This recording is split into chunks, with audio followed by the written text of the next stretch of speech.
अस्सलामुअलैकुम मोहतरम नाजरीन। शानी क्रिएटर यूट्यूब चैनल में आपको खुश आमदीद। बाजार में एक नई दुकान खुली जहां शोहर फरोख्त किए जाते थे। इस दुकान के खुलते ही औरतों का हजूम बाजार की तरफ चल पड़ा। सभी दुकान में दाखिल होने के लिए बेचैन थी। दुकान के दाखिले पर बोर्ड पर कुछ हदायत और शराइत लिखी थी कि इस दुकान में कोई भी औरत या लड़की सिर्फ एक दफा ही दाखिल हो सकती है।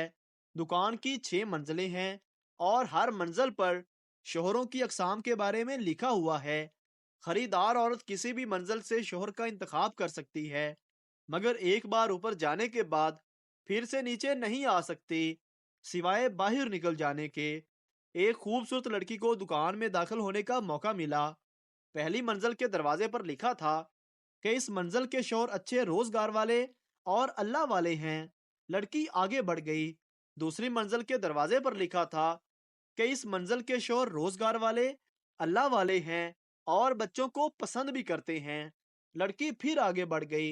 तीसरी मंजिल पर लिखा था कि इस मंजिल के शोहर बरसरे रोजगार हैं, अल्लाह वाले हैं, बच्चों को पसंद करते हैं और खूबसूरत भी हैं। ये पढ़कर लड़की कुछ देर के लिए रुक गई, मगर फिर ये सोचकर कि चलो एक मंजिल और ऊपर जाकर देखते हैं।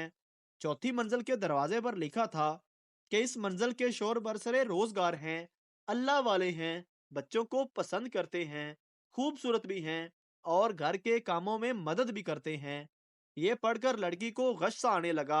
सोचा कि या अल्लाह, ऐसे भी मर्द हैं दुनिया में। वो सोचने लगी कि यहाँ से शोर खरीदे और घर चली जाए, मगर फिर भी उसका दिल ना माना। तो वो एक मंजिल और ऊपर चली गई। वहां दरवाजे पर लिखा था कि इस मंजिल के शोहर बरसरे रोजगार हैं, अल्लाह वाले हैं, बच्चों को पसंद करते हैं, बेहद खूबसूरत हैं, घर के कामों में मदद करते हैं और रोमांटिक भी हैं। अब इस औरत के ओसान जवाब देने लगे। वो ख्याल करने लगी कि इससे बेहतर मर्द भला और क्या हो सकता है, मगर फिर भी उसका दिल ना माना।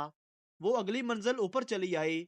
यहाँ बोर्ड पर लिखा हुआ था, आप इस मंजिल पर आने वाली 3338वीं खातून हैं।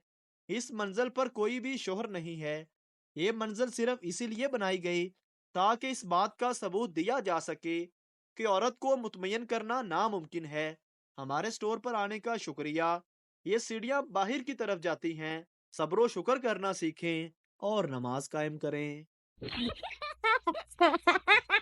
एक सरदार शादी के दूसरे दिन ही बैरूने मुल्क चला गया। 5 साल बाद घर वापस आया तो 3 बच्चे पापा पापा पुकारते दौड़े चले आए।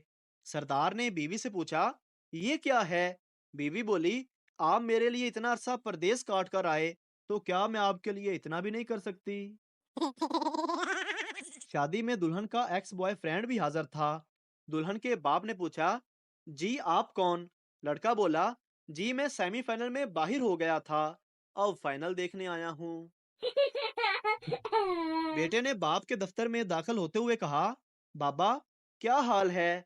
मैं इधर से गुजर रहा था, सोचा आपको सलाम करता चलूं। बाप ने कहा, कोई फायदा नहीं बेटा, थोड़ी देर पहले तुम्हारी अम्मी इधर से गुजर रही थी, उसने भी सोचा मुझे सलाम करती चले, सारे पैसे वो ले गई। प्रोफेसर, चांद पर पहला कदम किसने रखा था? पप्पू, सर नील आर्मस्ट्रॉन्ग ने। प्रोफेसर, बिल्कुल सही। और दूसरा किसने रखा? पप्पू, दूसरा भी उसी ने रखा था, लंगड़ा तो नहीं था वो। एक बच्चा काफी देर से दरवाजे की घंटी बजाने की कोशिश कर रहा था, लेकिन उसका हाथ घंटी तक नहीं जा रहा था। एक बूढ़े आदमी ने देखा तो घंटी बजा दी और बोला, बेटा और कुछ? बच्चा बोला, बाबा जी, अब आप भी मेरे साथ भागें। एक शादीशुदा लड़की ने जब बच्चे को जन्म दिया और अपने शोहर से कहा, जाकर मिठाई लाएं और मोहल्ले में बांट दे। वो मिठाई लाकर बांटने लगा तो लोगों ने पूछा, किस बात की मिठाई बांट रहे हो? लड़के ने जवाब दिया, मेरे घर में बेटा पैदा हुआ है। मोहल्ले वालों ने हैरत से कहा कि तुम्हारी शादी को तो सिर्फ 3 महीने हुए हैं, बच्चा तो 9 माह में पैदा होता है, ये बच्चा तुम्हारा नहीं। वो बेचारा परेशान होकर घर आया और बीवी से कहा, ये बच्चा तो 9 माह में पैदा होता है, ये बच्चा कैसे 3 माह में पैदा हो गया? ये किसका बच्चा है? लड़की ने बड़े प्यार से उसे समझाते हुए पूछा, तुम्हारी शादी को कितना अरसा हुआ है?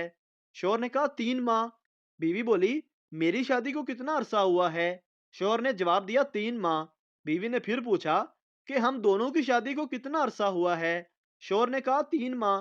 बीवी ने कहा, ये तीनों मिलाकर हो गए ना 9 माह, ये आपका ही बच्चा है। एक बिल्ली शेर के घर से रोती हुई निकली। किसी ने बिल्ली से रोने की वजह पूछी। बिल्ली ने रोते हुए जवाब दिया, एक ते मैनू मारिया, उत्तों मेरा चूहा भी खो लिया।